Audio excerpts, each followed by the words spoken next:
अध्याय 1। भाषा, लिपि और व्याकरण। भाषा। मनुष्य एक सामाजिक प्राणी है। समाज में रहने के लिए उसे अपने भावों और विचारों का परस्पर आदान प्रदान करना पड़ता है। भाषा ही इस संप्रेषण का मुख्य साधन है। मानव मुख से कई प्रकार की ध्वनियाँ निकलती हैं, पर जो ध्वनियाँ सार्थक शब्दों का निर्माण करती हैं, वे ही भाषा का माध्यम बनती है। वस्तुतः ज्ञानार्जन और अभिव्यक्ति का सबसे सटीक साधन भाषा ही है। भाषा के माध्यम से ही सभी सामाजिक व्यवहार और क्रियाकलाप संपन्न होते हैं। हम कह सकते हैं, भाषा वह साधन है जिसके माध्यम से मनुष्य अपने विचारों एवं भावों को परस्पर बोलकर या लिखकर प्रकट करता है। भाषा शब्दभाष धातु से बना है, जिसका अर्थ है बोलना। हम बोलकर या लिखकर अपने मन के भाव दूसरों पर अभिव्यक्त करते हैं और सुनकर दूसरों की बात समझते हैं। विश्व में अनेक भाषाएं प्रचलित है, जैसे हिंदी, अंग्रेजी, संस्कृत, जर्मन, फ्रेंच, चीनी, रूसी, उर्दू, फारसी आदि। भारत के विभिन्न प्रांतों में अनेक भाषाएं बोली जाती है, जैसे पंजाबी, गुजराती, मराठी, तमिल, तेलुगु, कन्नड़, मलयालम, बांग्ला आदि। भाषा के रूप। भाषा के दो रूप है, क मौखिक, ख लिखित।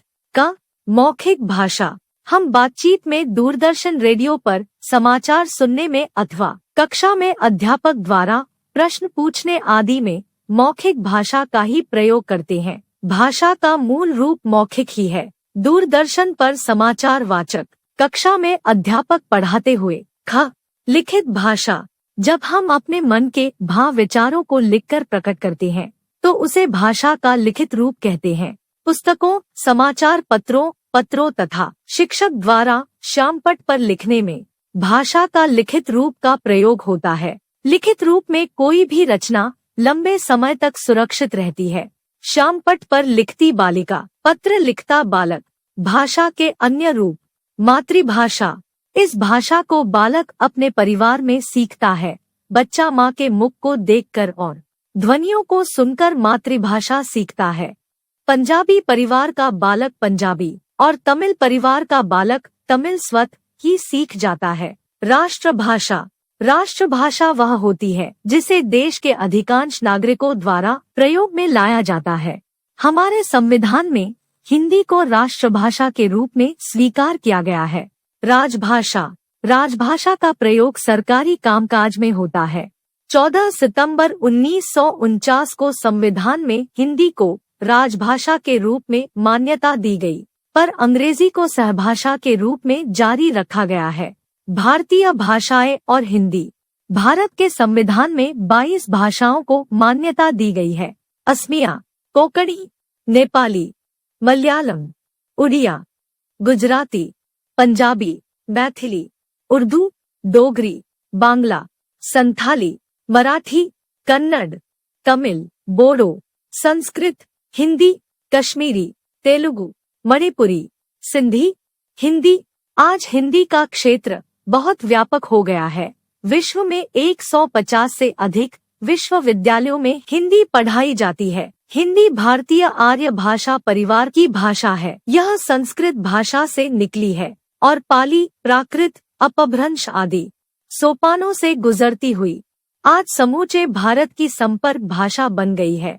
आज हिंदी अपने देश में मातृभाषा, राष्ट्रभाषा, प्रथम भाषा, द्वितीय भाषा आदि रूपों में पढ़ी पढ़ाई जा रही है। हिंदी भाषा का क्षेत्र उत्तर प्रदेश, हिमाचल प्रदेश, हरियाणा, राजस्थान, मध्य प्रदेश, बिहार, झारखंड, उत्तराखंड आदि राज्यों और दिल्ली एवं अंडमान निकोबार संघ राज्य क्षेत्रों में शासन और शिक्षा की भाषा हिंदी ही है। बंगाल, उड़ीसा, आंध्र प्रदेश, महाराष्ट्र, पंजाब, गुजरात आदि राज्यों में हिंदी संपर्क भाषा के रूप में प्रयुक्त होती है। द्रविड़ परिवार की भाषाओं तमिल, तेलुगु, कन्नड़ और मलयालम के शब्दों और हिंदी के शब्दों में काफी समानता मिलती है। इन क्षेत्रों में हिंदी समझी और बोली जाती है। लिपि। भाषा के लिखित रूप को लिपि कहते हैं। भाषा का लिखित रूप उसके ध्वनि चिन्हों से निर्मित होता है। आता ध्वनि चिन्ह ही लिपि कहलाते हैं। ज्ञान विज्ञान की अमूल्य निधि लिपि के द्वारा ही सुरक्षित है।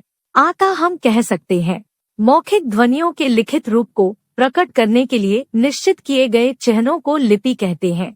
प्रत्येक भाषा की अपनी लिपि होती है। एक से अधिक भाषाओं की एक लिपि हो सकती है। प्रमुख भाषाओं की लिपि इस प्रकार है। भाषा लिपि: हिंदी, संस्कृत, मराठी, नेपाली, देवनागरी लिपि, अंग्रेजी, रोमन लिपि, पंजाबी, गुरुमुखी लिपि, उर्दू, फारसी लिपि। देवनागरी लिपि में बाईं से दाईं ओर लिखा जाता है, जबकि फारसी लिपि में दाईं से बाईं ओर लिखा जाता है। व्याकरण: व्याकरण वह शास्त्र है जो भाषा को शुद्ध रूप में बोलना, पढ़ना व लिखना सिखाता है। व्याकरण भाषा के नियम बनाता है। व्याकरण के ज्ञान के बिना किसी भी भाषा का प्रयोग शुद्ध रूप में नहीं किया जा सकता। व्याकरण को व्यवहार में लाना सीखना चाहिए। निम्नलिखित वाक्यों को पढ़ो। क्या तुम दिल्ली में रहता है? मेरा बहन आया है। 2 लड़का पढ़ रहा है। ये वाक्य अटपटे प्रतीत होते हैं। ये वाक्य अशुद्ध है। इनकी अशुद्धि का ज्ञान व्याकरण ही कराता है। ये वाक्य इस प्रकार होने चाहिए। क्या तुम दिल्ली में रहते हो? मेरी बहन आई है। 2 लड़के पढ़ रहे हैं। भाषा के मानक रूप का प्रयोग हम व्याकरण के द्वारा ही सीखते हैं। व्याकरण के अंग: व्याकरण के 4 प्रमुख अंग हैं। वर्ण विचार: वर्णों का उच्चारण। लेखन: शब्द विचार: शब्द के स्रोत। भेद: निर्माण। पद विचार: पद भेद। रचना: वाक्य विचार, वाक्य संरचना, वाक्य भेद, वाक्य रूपांतरण। विराम चिन्ह: आपने पढ़ा और समझा। भाषा विचारों के आदान प्रदान का माध्यम है। भाषा के 2 रूप हैं, मौखिक और लिखित। भाषा के विविध रूप हैं: मातृभाषा, राष्ट्रभाषा और राजभाषा। भारत के संविधान में 22 भाषाओं को मान्यता दी गई है। हिंदी राष्ट्रभाषा और राजभाषा के रूप में अपनाई गई है। भाषा के लिखित रूप को लिपि कहते हैं। भाषा के शुद्ध रूप का ज्ञान व्याकरण कराता है। व्याकरण के 4 अंग हैं: वर्ण, शब्द, पद और वाक्य।